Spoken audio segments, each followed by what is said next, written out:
Hey guys, what's up everyone? Was it g'day?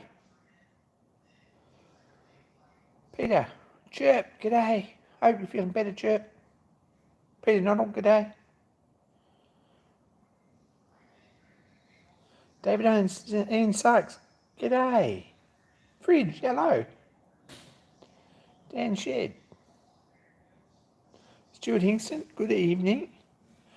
Stephen Lang, good evening. Oh, hello, good morning, whatever it is over there. Mark Osborne, good morning. Paul, good morning. Yeah, nice meal, Paul. Necklace Workshop, go and check out that channel.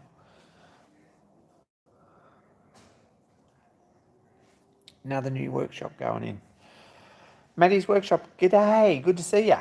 Hope you're doing all right. Aaron Engineering, hello everyone.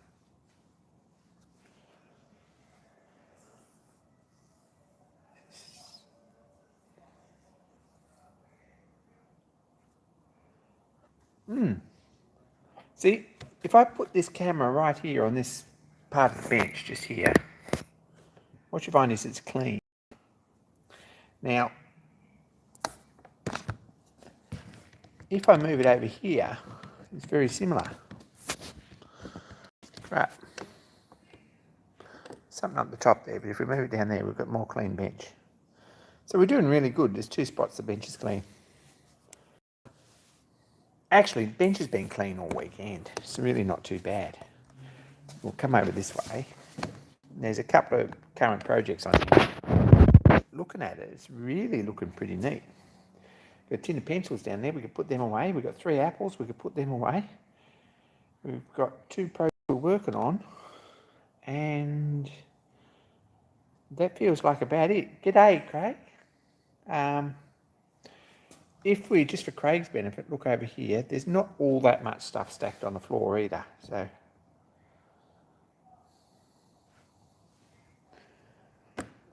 That's excellent.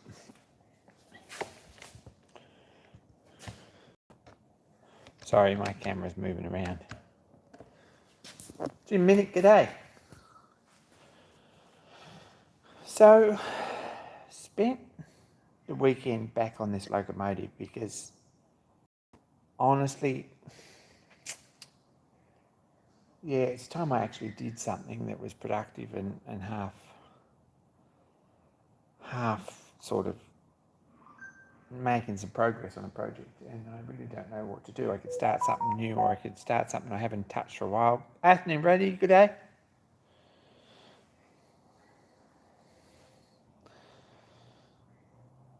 So I got this box of castings out, and I thought, well, where do I start? So, a bit of a job. All of this is a bit of a job. There's a fair bit of work in it.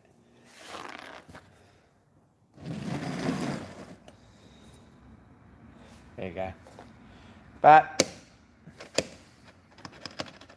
we're spring loaded. These ones aren't yet. I only had 2 springs that sort of were about right, but I need to work on that.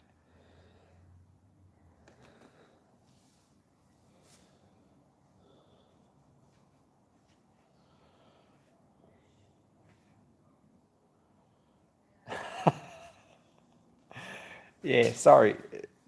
Sorry, Dan. There's no actual notches in there, so it's a bit easy to bump. I'll remember to move it before I steam it, probably.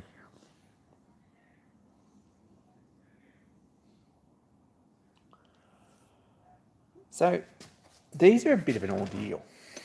They come as a stick with these castings in the front.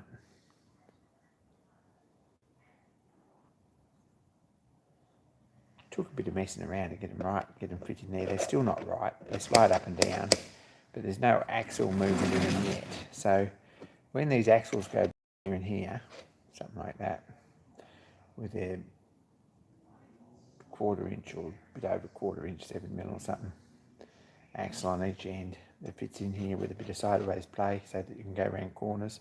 Not so much this one, but these on the ends need it. This needs to be able to pivot from, say, there to there, like so, to go over bumps. And so they need a bit of radial clearance on here, and they haven't got that yet. So next job will be to put the axles in. And when we've done that, we might be able to put some wheels on it and turn it up the other way again. So that's where we're at with that.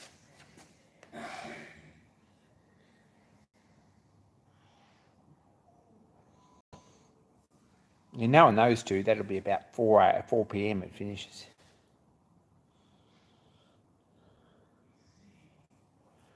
Actual experience. So there was a weekend working machine in these 6 little pieces of bronze.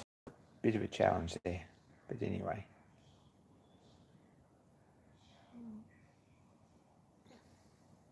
Don't try and deny it, Anthony. I know what's what. You two are terrible like that. So, made a 3D printed drill guide. I'm going to make a steel bush to go in this. Just a bit of leftover axle with a 1/4 inch hole in it. Push that in there. And then we can push that in there and drill for the axle keepers, or the spring keepers, which haven't been done yet. And there's a bit of a cow job otherwise. So that's the theory there. That's what I thought I'd do. That should be pretty good. Yeah, maybe it's me that keeps talking, but I'm not sure about that. Yeah, it was all Emma's fault. Sorry. So these have got holes for springs. These need holes for springs as well, just to locate the other end of them. And then they've just got a coil spring between, which might look something like that if you can see it. It'll be a bit longer than that. So that's where we're at.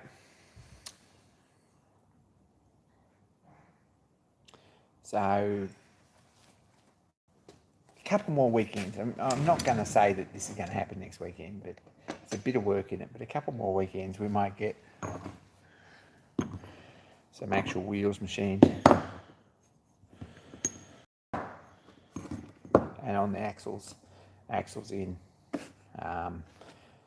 The keepers across here with some little 8BA bolts in each one, which is a bit of a fiddle, but it should be fine.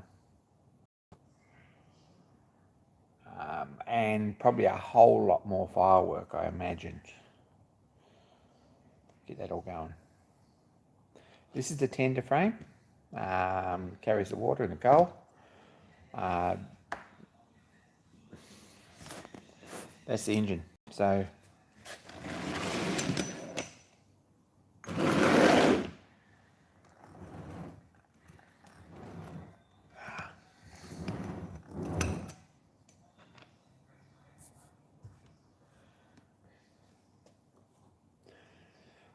this is the engine. Complete with oil leak under the front, as you would expect. But this engine runs on compressed air reasonably well. It needs some timing. I'm going to get Fridge at some point to come up and have a look at that and get that sorted. He doesn't know that yet, but at some point when he's up for the weekend, he's going to spend some time timing this rotten thing. This is coal-fired, yeah. No, it's a fairly sizable little engine. But yeah, Bill's right, they run on tracks. Boiler, no idea. I'll probably build one. I've got a workshop here now. I've probably got room to do it. And seriously, I can't see myself springing $4,000 on a manufactured one.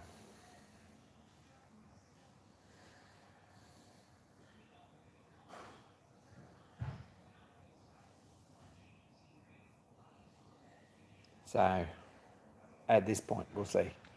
But it's going to cost $1,000, $1,500 for a boiler. That's where we run into the big dollars.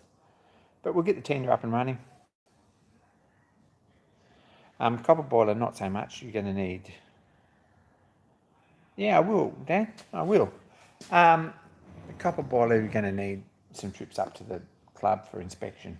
Probably more than actual qualification, and that's going to be expensive because I've got to actually join the club again. So if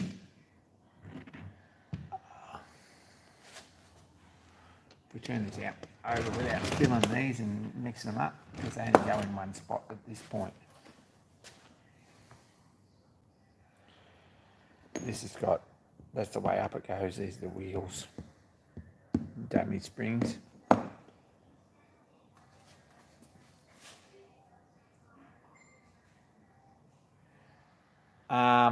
Yeah, this anyone can build it, but you're going to need some. You need someone like Fridge. Is what you need. You need to be friends with someone like Fridge and do him a lot of favours, and at some point you'll feel like he's obliged to help.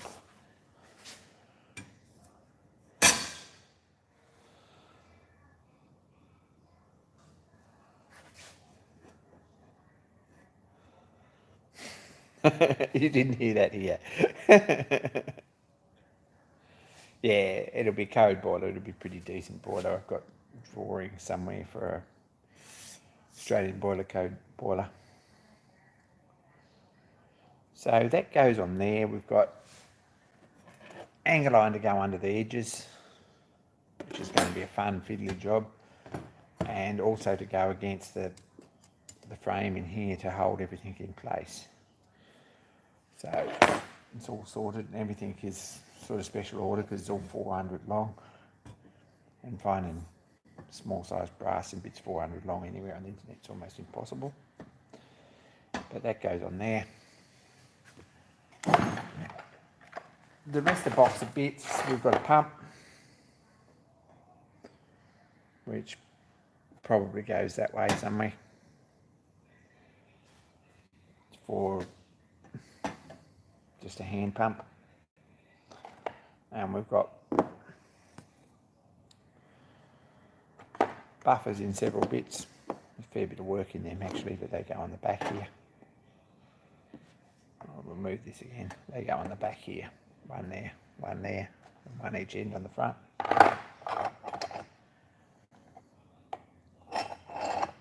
And that should keep us busy for a little while.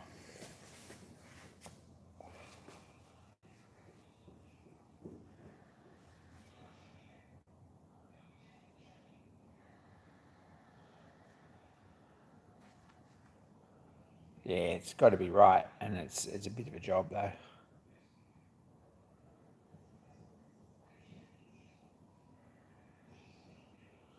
Every part and scale. No, not really. It doesn't really work because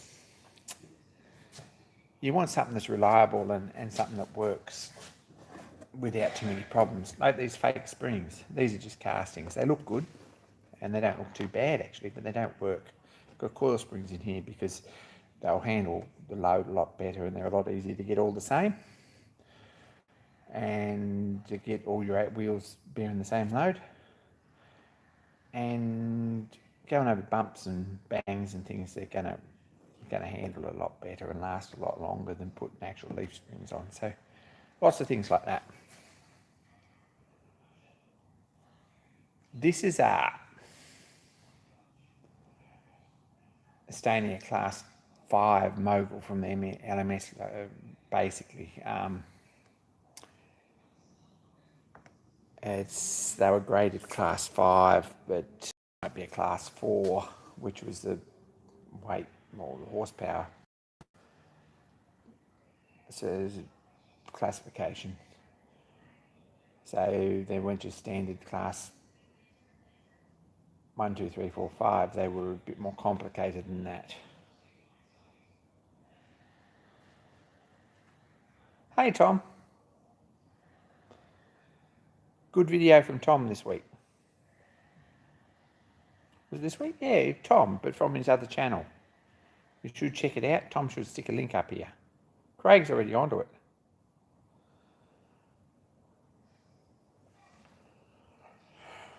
So there's a bit of work in it. A lot of it's been done before I even got it. I have managed to get the thing running and worked on clearances and messing around and spend a bit of time with it. I really have. And every time I pull it out, it seems to get nowhere fast with the work on it, to be honest.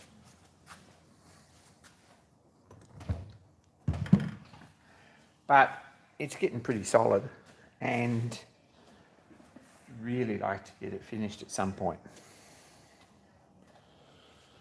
Dan's got garden narrow gauge, among other things.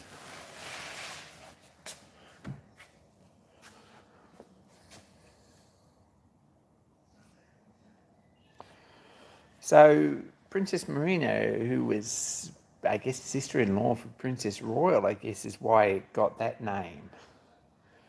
And because it needed a name, and by the time the designer built this, he sort of was running out, I think.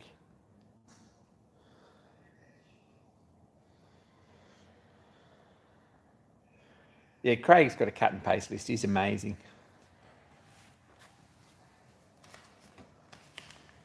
I don't know if anyone's seen what's really involved in doing something like this.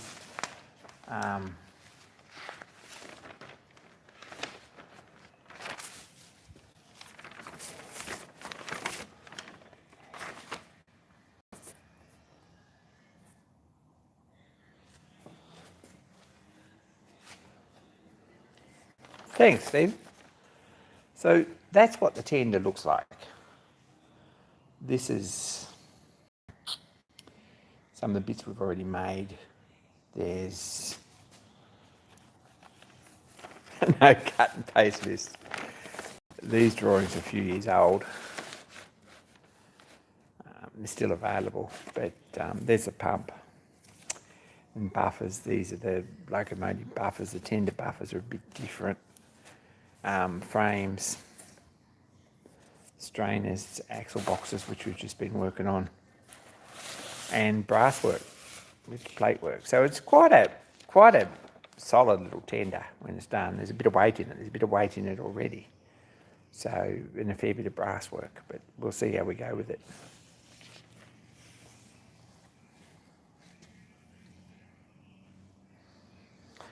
Designer, LBSC, Lillian Lawrence. Wouldn't build anything from that young upstart Martin Evans, but this LBSC logo, LBSC's got a pretty soft spot inside me for LBSC and his logos. You know, really, this is a LBSC homage logo. It's going to be built words of music all the way through. So by that I mean it's going to be to the instructions, this one. So far I bought this as a static complete chassis and spent a bit of time getting it running and stuff like that, but getting everything ticking over on air. But it's still, yeah, still a crap load to do. Do the materials come? They probably would if you could afford them. That little box of castings, looking at 6 wheels, right? A pump,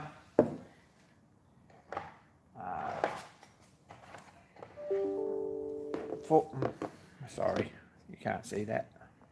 It was a good idea, but you can't see that. 4 buffers.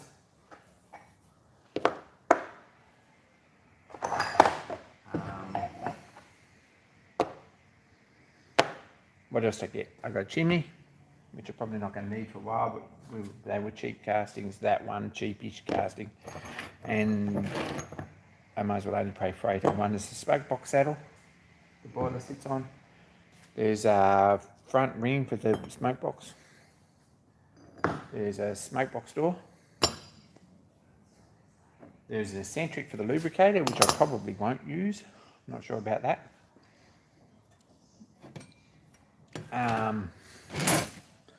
There's the 6 springs. I've just lifted those axle boxes out. Look at that. 6 springs and the 12 horn blocks. And I bought the plates that were laser cut.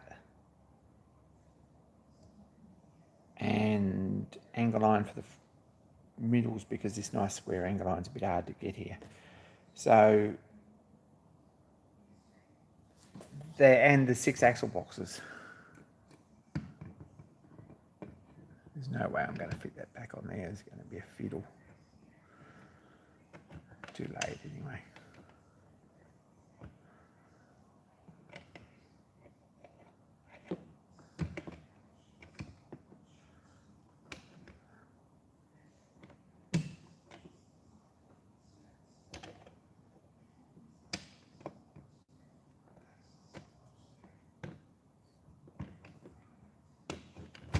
There we go.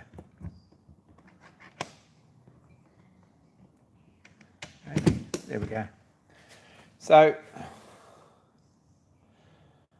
those castings with freight from the UK, these are Reeves castings, about $1,000.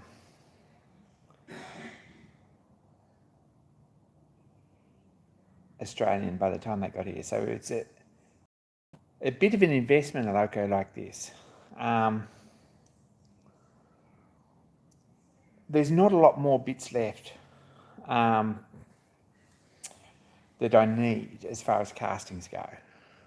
There's, geez Louise, what is there? There's a smoke boiler dome, and which was out of stock, or I would have got that as well. And I can't think of anything else that's on the list. So that's enough castings to complete it.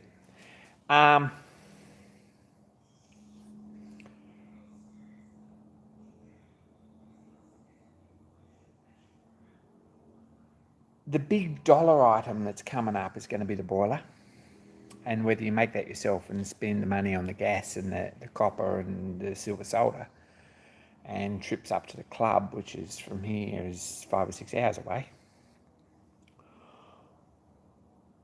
or you buy a boiler ready-made from someone who makes them to code. There's probably not a lot in it, but there's a lot of time in it. And maybe I'm better to go to work for a week and put the money aside and get one made and put the money extra into that. You can get away with a lot more on full-size stuff.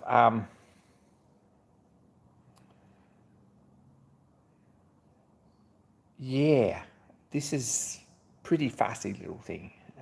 These axle boxes, things like that. These are pretty fussy, and if we have a look at them,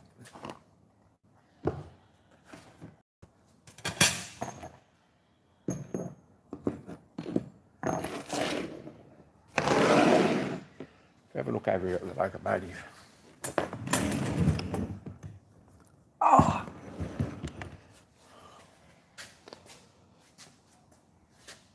There's not a lot of... This is Walshart's valve gear. It might be time somewhere. It's time close enough to run. I don't think it's perfect, and I'd like Fridge to have a look at it and get it sorted.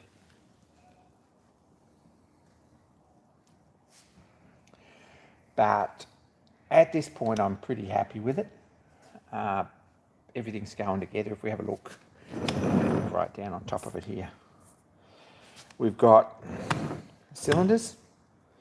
I've done a modification here because these round top cylinders, there's no way of seeing the valve inside the cylinders for timing. So I've actually put 2 plugs in here. Fridge will thank me for that when we're setting valves.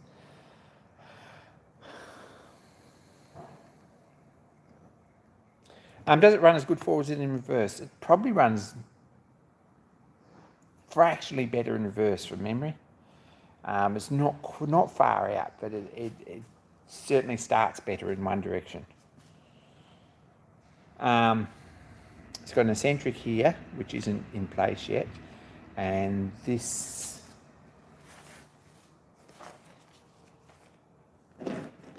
where'd that go? No idea.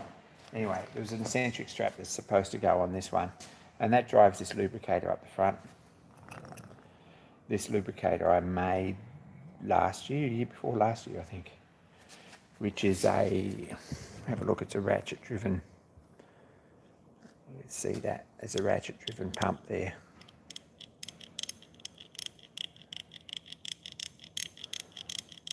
Which I'm pretty happy with, pretty pleased with. And it's got a leak somewhere, no idea where. Probably the banjo in the bottom, I would say. At some point, it might have happened during the movie. We might look at that, pull it off and see if we can sort it. But that runs to a clack valve, a non-return valve here into the steam pipeline.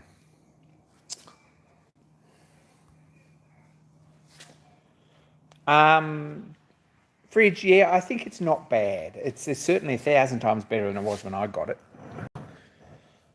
But I'm not sure it's exactly right. I really don't know enough about it, to be honest. We've got water pumps for boiler feed here, which are your main axle pumps. We have a bypass on them so you can pump back into the tank or up to the boiler.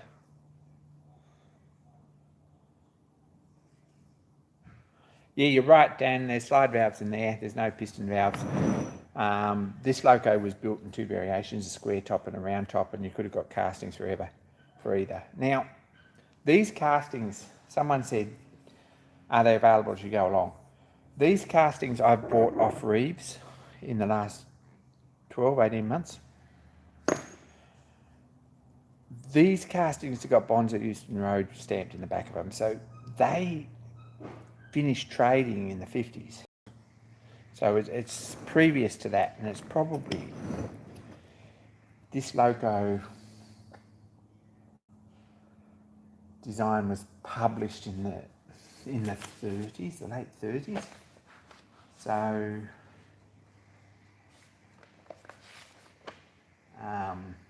just looking at the book, doesn't actually say, but somewhere in between the late 30s, someone bought this and started on it and bought bits at a time as they could afford it, I imagine. And this is as far as they got. So it was part of a deceased estate, and I jumped on it because it looked pretty tidy, and I took a bit of a gamble. And I did pay, bump there somewhere, a few dollars for this, but it's certainly cheaper than buying castings, and most of the work's pretty good. Like, it really is quite good workmanship. It's just that it wasn't really finished. So all this runs over, and managed not to pin my fingers, close that oiler. Gonna have to find where that leak was. It wasn't leaking when I put it together. I imagine it's not leaking, pumping under pressure. If it is leaking. So this should pump. There's a lever on the back here for changing gear, forward to reverse. All these have oil ports in them.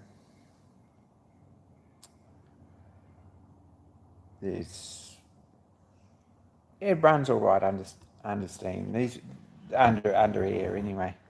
These are all spring loaded into here as well.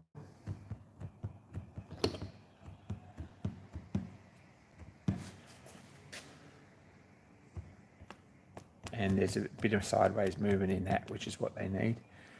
But it's a work in progress, and it's something that I get out every now and again and do a bit too. And a couple of weekends will make a bit difference to it, you know. A couple of weekends will get this tender up on the wheels. Hey, Randy.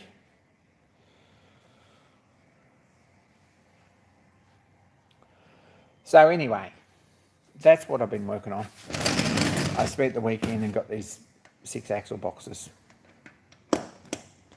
all in place. and I would like at the end of next weekend to time and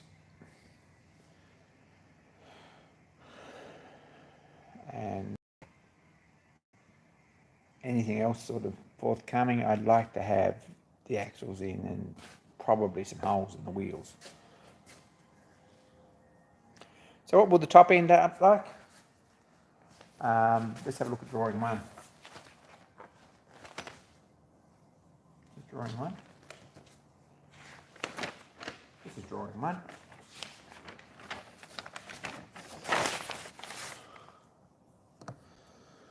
So frames to give you some sort of an idea.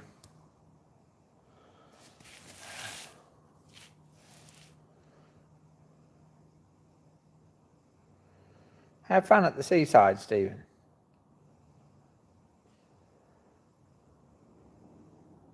Yeah, there's no great rush on that, Dan.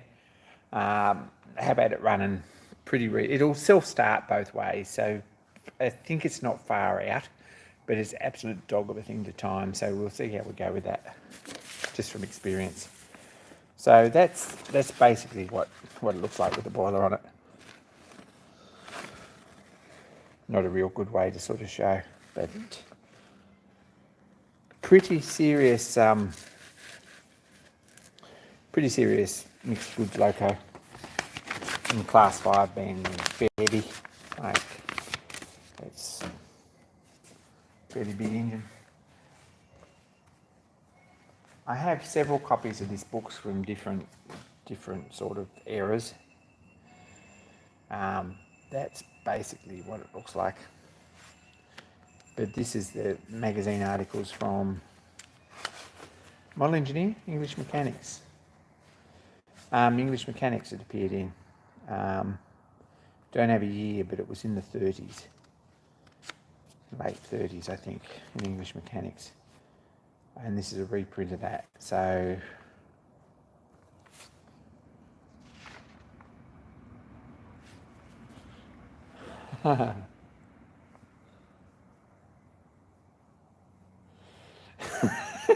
we're just getting all pedantic. This is Estonia Class 5. It's a based on the Estonia Class 5. If you look at this one's got the square top cylinders. The only one left in preservation is in the Severn Valley Railway, and that's got the round top cylinders like mine.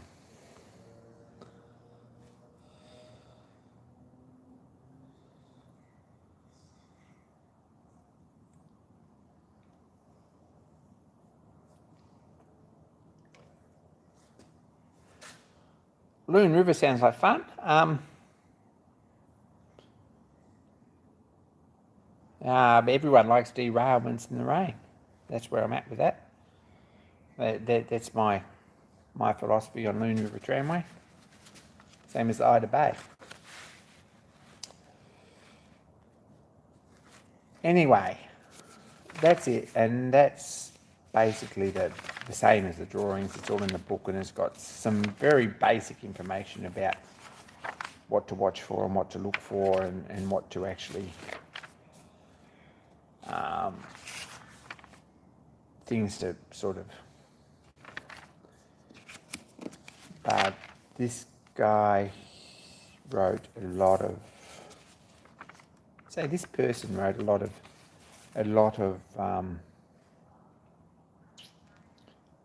books on model locomotives. So amongst the 10 or so that I have, you can find the information, and it's not all in this one. There's a couple of much thicker and much more in-depth books, but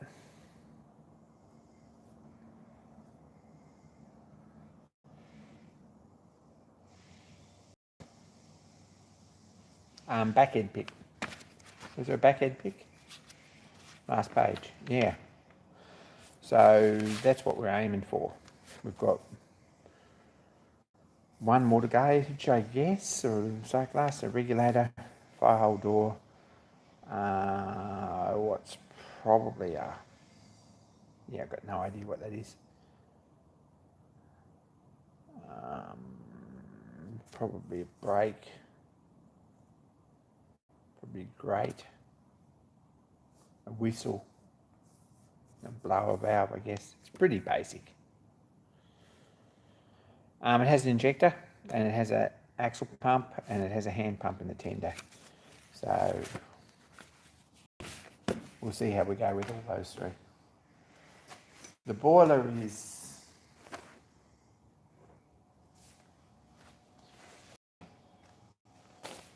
on this drawing. There's lots of them, lots of these drawings, but to give you some idea, this is the original boiler drawing. It's not code. It's probably not far off, but there's some really crappy things here that need to be addressed. So a code boiler is going to need to be a little bit different to this.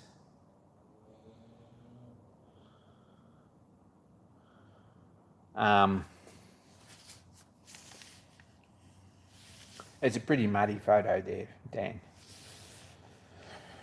So this brazed butt joint here on the back of the boiler is probably not real good. That's one thing. I don't know how the stays are sort of up to code or not.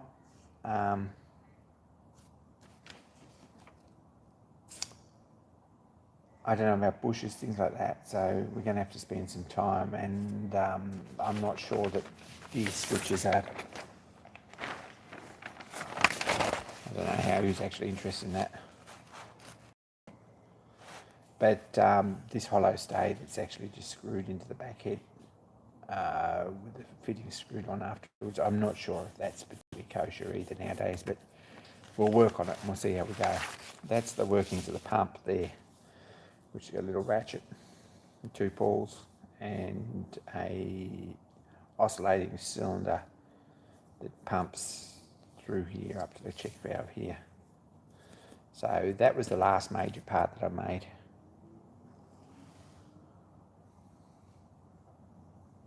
Hey Mike.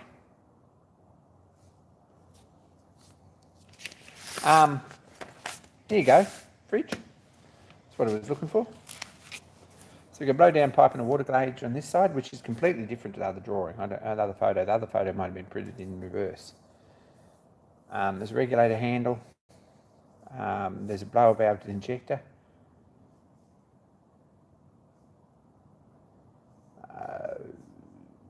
What looks like there's a valve there which goes to the turret. There's a gauge. Not much to it.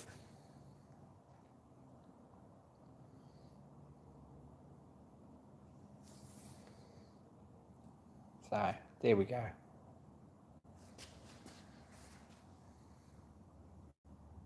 Is it superheated? Yeah, it is superheated. Don't know if it will be superheated, but it is superheated. There's what have we got? There's 2 11/16 by 20 gauge tubes here. There's fairly big tubes, and there's a superheater runs. Stainless superheaters run through those, I think. So we'll see how we go. My experience with small smoke boxes is you don't want too much complication that doesn't give very much improvement. So it's fiddly enough putting pipework in there. Anyway, that's what we're working on. That's a bit of an overview of Princess Marina and where she's going, but that's a long-term major project, and we've been doing a bit every now and again at some point.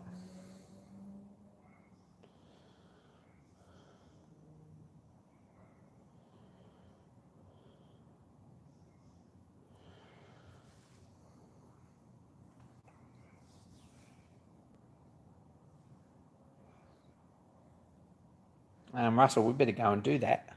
That'd be awesome. You only live once and die broke.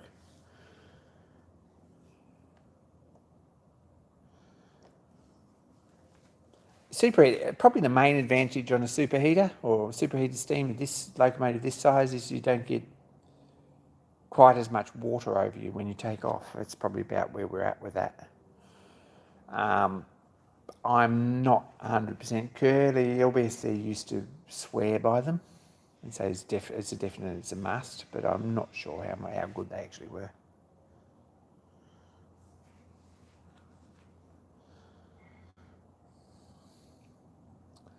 So there we go.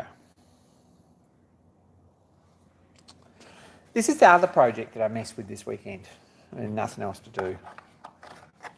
I mentioned this last week.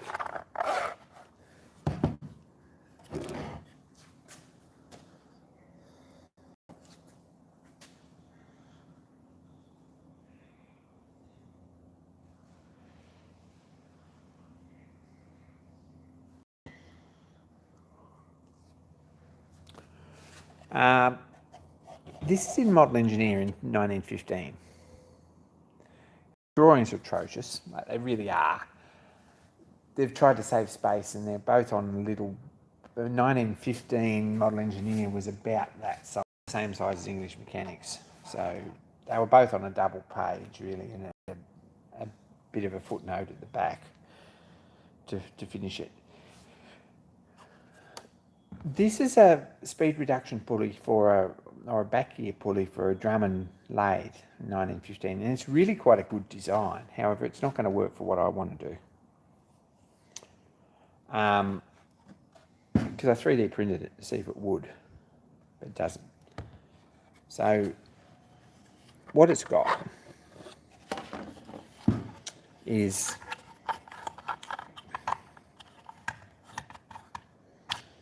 a couple of gear clusters and a bush that is fastened on the actual shaft, and a pulley that spins on that. It just spins. It's got 2 gear clusters in here, which probably 3 would be better, but I don't know how you make that work. Right.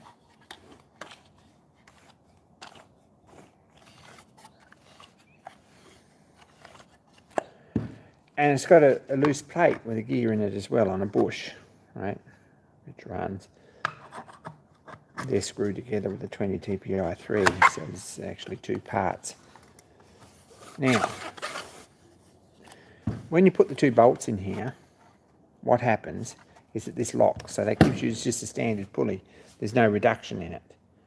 And the belt drives down here, and this is we call this the spindle. But that just drives. Now, when you take the bolts out and you put a pin in one of these holes to keep this stationary, what you get is about a 4-to-1 reduction, which is really, really nice.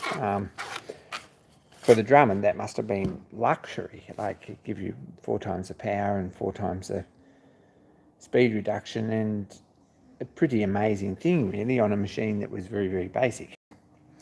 So, all very well. However, there's a couple of issues with it. One is that if you want to drive this shaft and make the pulley run at 4-to-1, the gearing is such that it doesn't actually work. So if you use that and drive that, there's no way you can actually, the gearing, the power, or the mechanical loss in there is so much that there's no way you can turn that and hold this one and expect this to actually turn. And I believe that if you did do that, it'd run 4 times as fast anyway. So that's not really going to work, because where I was going to put it, and we had a look at this last week, and another look won't hurt, I guess. We'll just go over here to the Empire of Dirt. There was a really nice clean bench over here, but not so much over here. This pulley here, some lights on this. This pulley here is where I would like to put a 4-to-1 reduction in. It'd be really nice to have this pulley running at 4-to-1 of this speed, of this shaft. That would make this lathe pretty much as useful as you can get. That's where we're at. And I sort of thought, well, if we put it on there and we could put a pin in here into the plate and pull the pin out and have some system of dropping the bolts back in, and we could have a 4-to-1 back gear on there, which would be amazing. However, it doesn't work like that. So, not going to happen, because it's meant for this pulley here. And I'm not going to pull this pulley apart to do it. It's just not going to happen. There's too many features in that one that I'd have to lose. So what do you do? Anyone got any thoughts? Everyone's still there? Everyone's got quiet. One's... Gosh, that's a pretty stupid thing to even look at. Anyway, that's what VFDs are for, etc., etc., etc., etc. But what I believe it needs is the gearing the other way around. So instead of this gear being on this inside here, it needs a ring gear on the outside that runs on the outside of these teeth. I don't think that works, Chirpy. I've thought about that at some length, to be honest, and I'm almost ready to print a small gear on that one and a big gear on the other one and see if it does work. But yes, it'll give you the right reduction, but I think it's still stepped down too far. Just do it, Mike. Just do it. Just do it. We expect to see pictures. Jump on Discord and we'll all sort of encourage you or discourage you or whatever we do, and we'll expect pictures. Brendan's building an American 440, which is coming up really nice. It's a beautiful loco. It puts my work to shame, really. Anyway, I think this needs a ring gear working on the outside, and it needs these gears run another way around, like Chirpy says. So we need to slip these out,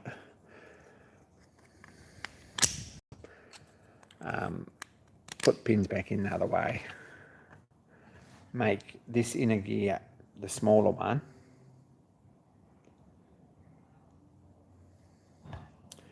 and then I think we need to put a ring gear on this plate to operate on the smaller one on the outside. I think that's right, but I'm not 100% sure. It's the beauty of 3D printing. But I guess it's an older brother. Pull gear, yeah, exactly.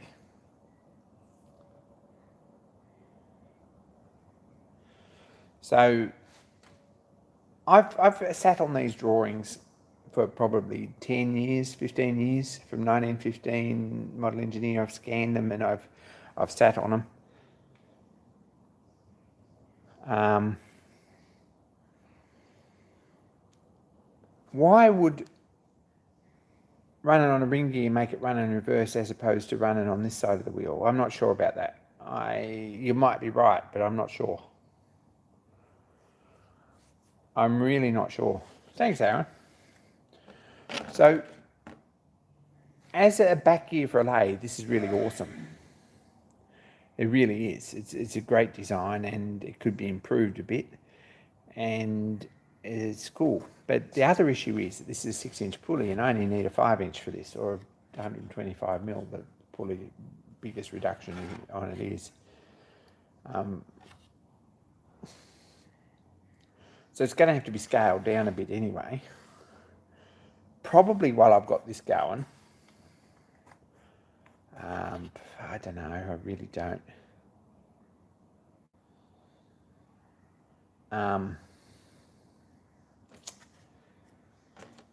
I could... Hey, Kevin. I could print a ring gear for this, and I could print this other piece for this the other way around with the other gear on it. And we could see... I guess I've just got to try it and see, because I don't really understand it. Malcolm says use an intermediate pulley. Yes, but I really don't have space for one. I've already got too many pulleys. I don't know if you noticed, my lathe's got a lot of pulleys.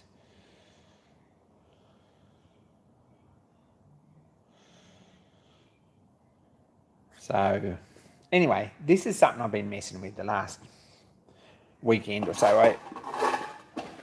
I pulled the drawings out, and I'm much clearer about how it works.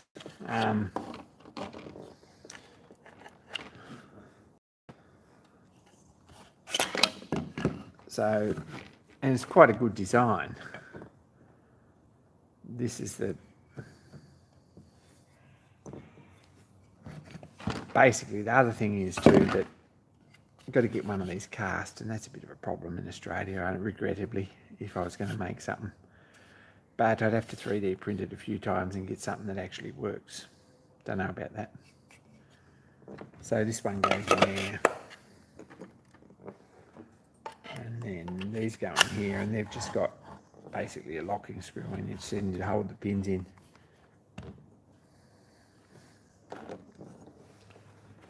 And this one goes on there.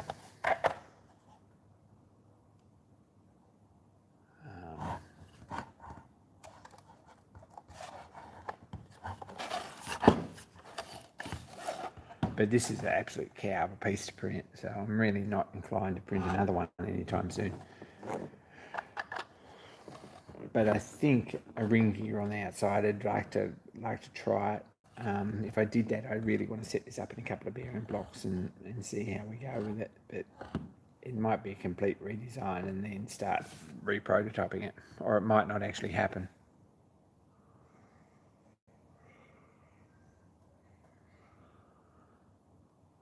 I'll have another look at your video, Paul. Maybe.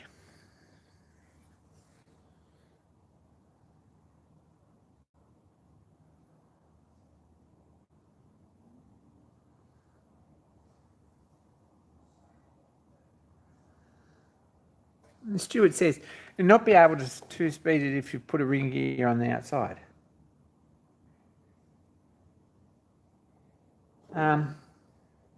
The ring gear would be on this bit, which has actually got a brake on it. So the ring gear would hold still.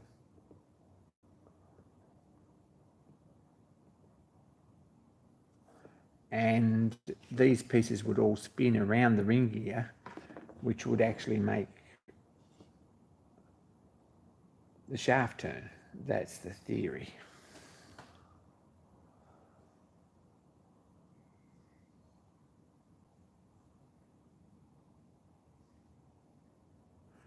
If the step pulley becomes your output shaft, yes, you still have output sides of the pulley to ratio are either up or down. Yeah. Thanks for that, chat. Thanks for that, Craig. It was a good video. I'll look through it again. I probably fell asleep halfway through. I didn't mean to. It was just late, and I had YouTube on. I was probably on the couch. You just need to hold part of it solid. So this part here, which spins, will have a spring-loaded pin to hold that solid, and then the ring gear should work on that. I think that's how it works, because that gives you the.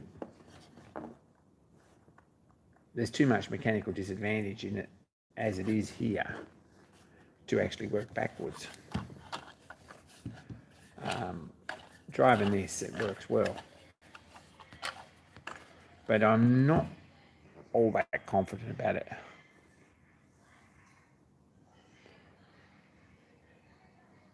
Anyway, that's what I've been messing with. I thought I'll have a play with that. We'll see what actually works.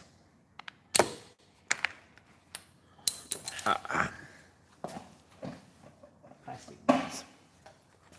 And we'll see how it actually fits together. And I've learned a lot from the process so far. But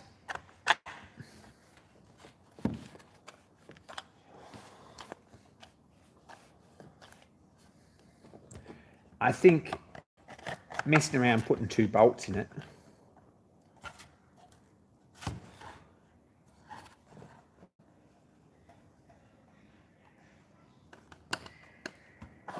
now pull these out and only go in one place.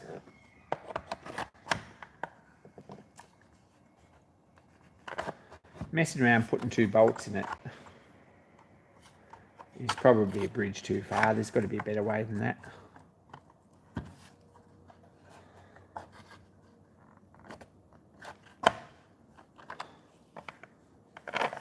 There we go.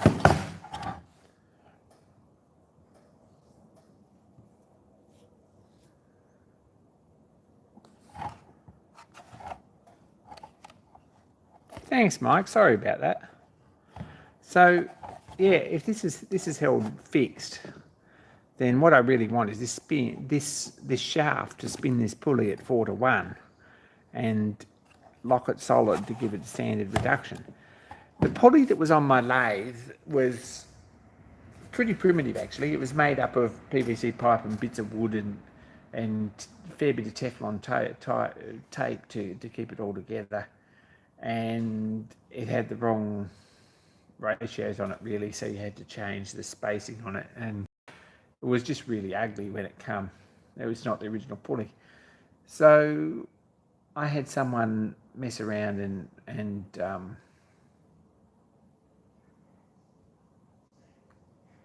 do a job on the pulley and put the actual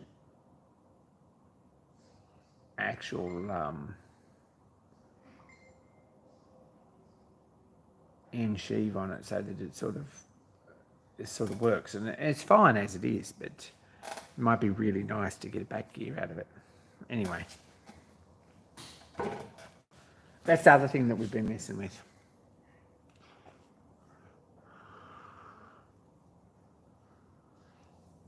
Psychological drives, not really, Anthony. I haven't really even looked at anything here. This is just a really nice period piece that I thought I'd like to experiment with, and it's probably never going to happen, but it's fun to, while the printer's got some downtime, to actually print it out and see how it all fits together and why it doesn't work. I'll probably sit for another 10 years before I actually do anything with it. But we're good with that.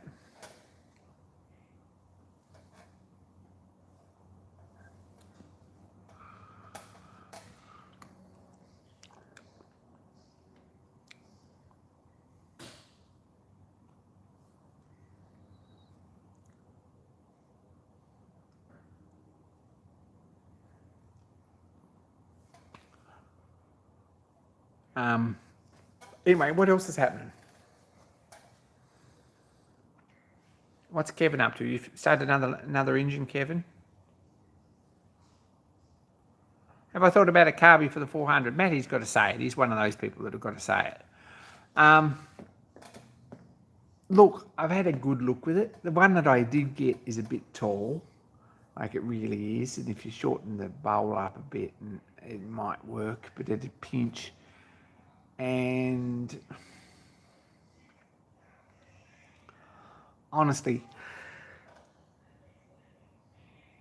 I had a pretty serious look through a few magazines and a few build articles, things like that. Never really come up with anything that's much good, but might be the one that I've got and it was on there. It might be just as simple as actually fixing some of the leaks, but we'll see how we go with that.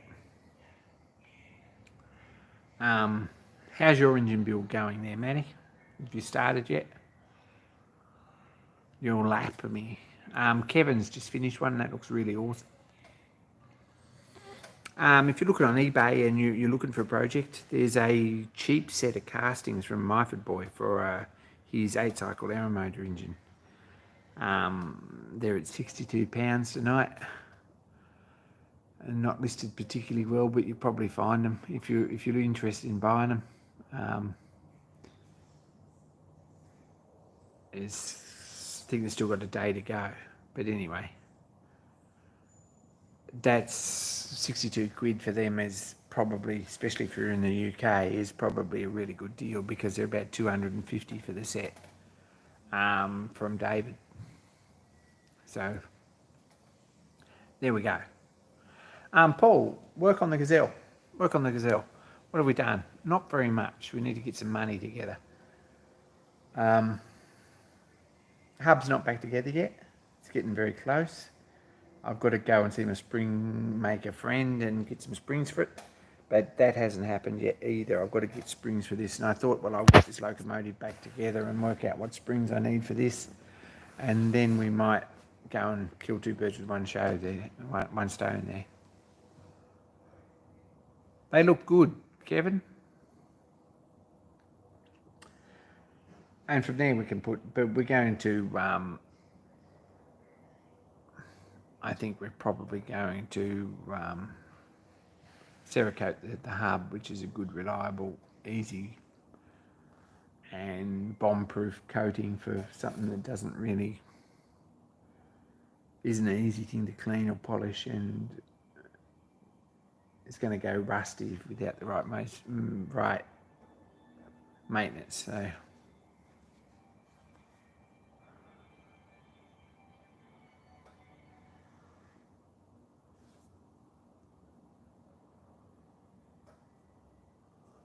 Mike, can you explain a bit further? You probably missed a word out there. Try again.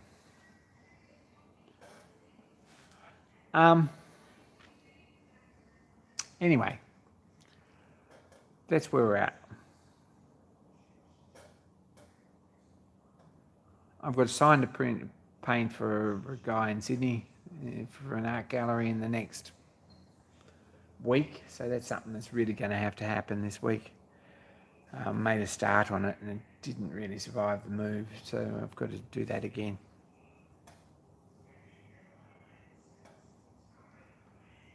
And I would like at some point next weekend, if we do, to get some more bits on this and get this locomotive on a tender on its wheels, maybe, or well on its way. Anyway, there we go. Works crap. No, it's not really. It was a bit quiet today, but there's plenty of problems to sort out. So this is kind of what we do.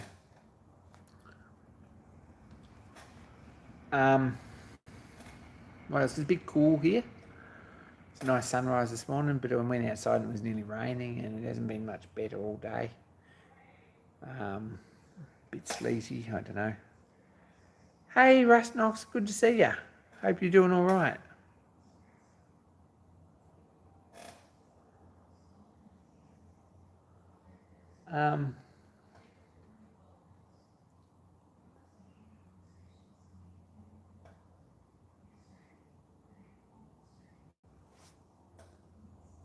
Don't know what else. I should bolt the shaper down at some point. That's another job that he's doing. Now, Rust Knox is here. We probably should bolt that down at some point. All the bolts are there. I've got to put some no more gaps or something under the chip pan to stop it bending and picking up. Good video, Rust Knox, this week.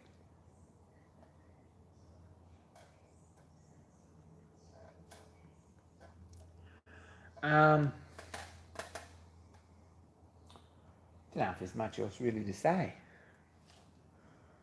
I really don't.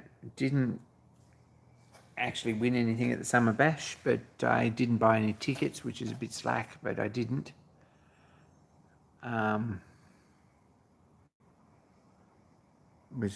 Still haven't claimed my prizes from last year, and I think we've got that sorted. Max Grant, if you're watching, you get that sorted.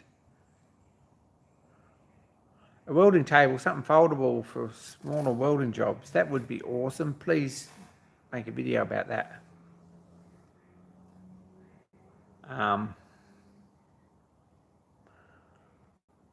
Not actually, if I build a welding table, I'm probably not actually going to be making up square frames or anything else that can do on the floor here. But more likely I'll be digging up bike parts and things. Haven't watched Yuko's video yet. I watched Kevin Alexander's, which is, what's the name of his channel? 1970 Chevelle 396. That was a pretty good video. I watched Keith Rucker's, which was excellent. Keith doesn't sleep. He had it up the next morning and he was actually in the car all night. So I don't know how that works. Which other videos did I see? Haven't seen one from Quinn yet, but it probably won't.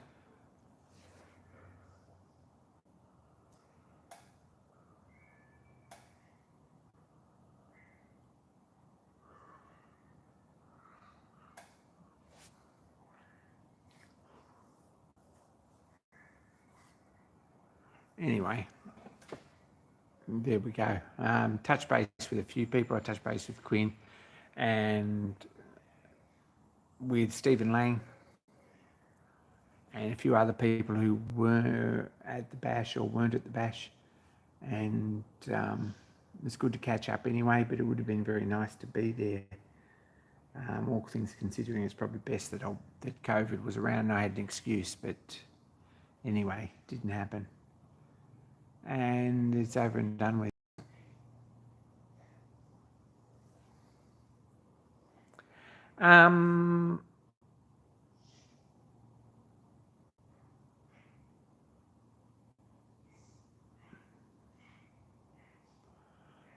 This here, was this in the old model engineer?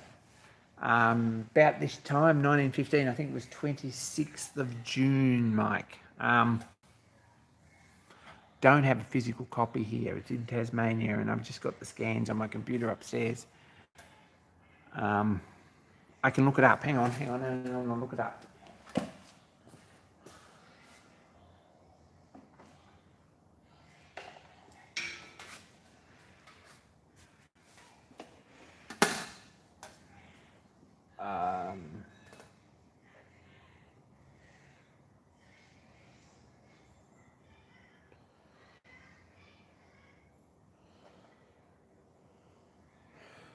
So I was wrong, but that's really bad. It's really not the best way to share a drawing. That's a really bad copy of it. But April the 1st, which is what you would expect, 1915, April the 1st. So I'm out on the date. But April the 1st, 1915 in Model Engineer and Electrician. I'm not sure what volume that was, but I can't even see a page number there. I'm sure I had one written down somewhere.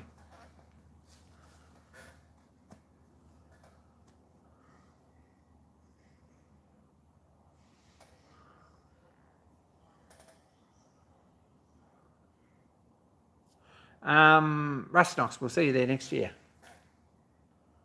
Stuart found a bag of Model Engineer that got wet. Yeah, I'm trying to avoid that. I'm trying to set up some bookshelves so that I can actually get them on shelves so I can find them. I may have the copies of this here, but I'm really not sure, to be honest.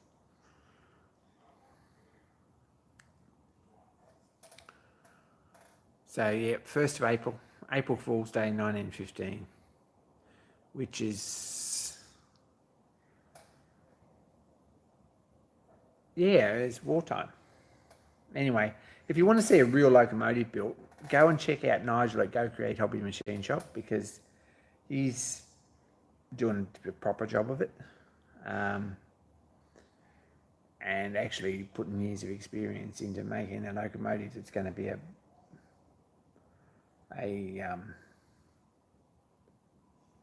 Duke Edinburgh Award Trophy winner. Absolutely.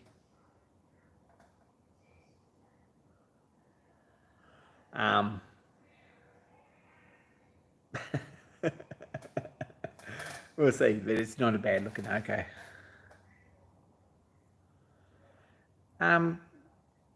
Quinn did pretty well with that engine. I really give her that. On fairly small equipment, she's built a fairly big engine, and that's something that looks good on paper, but as I found with the 400, it's not an easy thing to do. And she did pretty well. Anyway, so go and check out Go Create, because it's a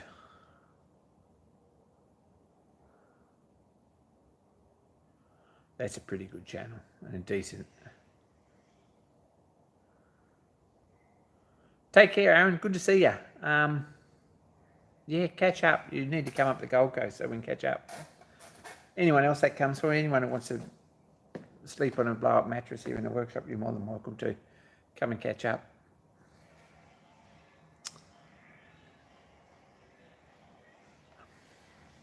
But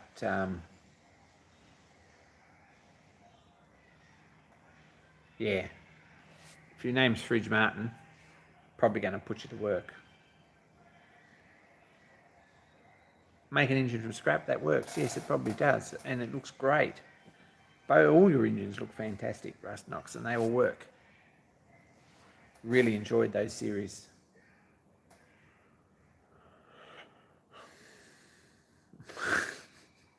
He's not going to have time for anything, but he's going to leave with a lot of junk.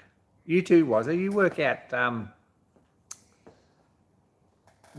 when you want someone to come and pick all this stuff up that I've got for you, and we'll put it together and get it sorted. There you go. You've got early night and early morning in the morning. Anyway, I don't know. We're probably about done. I don't think there's anything else much to actually cover. I was going to actually run a steam engine tonight. I was thinking I was going to run my Kenneth Wells traction engine, but it didn't happen. Maybe next week. We'll see how we go.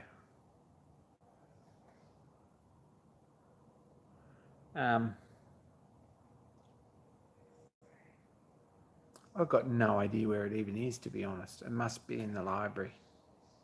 Honestly, not sure. Somewhere.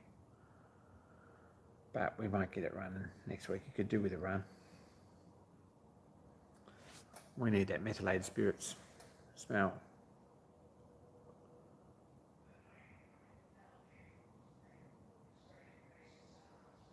Anyway, I might call this night. Thanks everyone for tuning in. Thanks for the company. Really appreciate it. Thanks for all the awesome YouTube content, which keeps us motivated and a little bit inspired. And be kind to each other. Dan, when I live stream race, I am not confident that I'd win that. But anyway, take care and be kind to each other, especially to me, and more soon. And I should have another video up at some point, so we'll see how we go with that.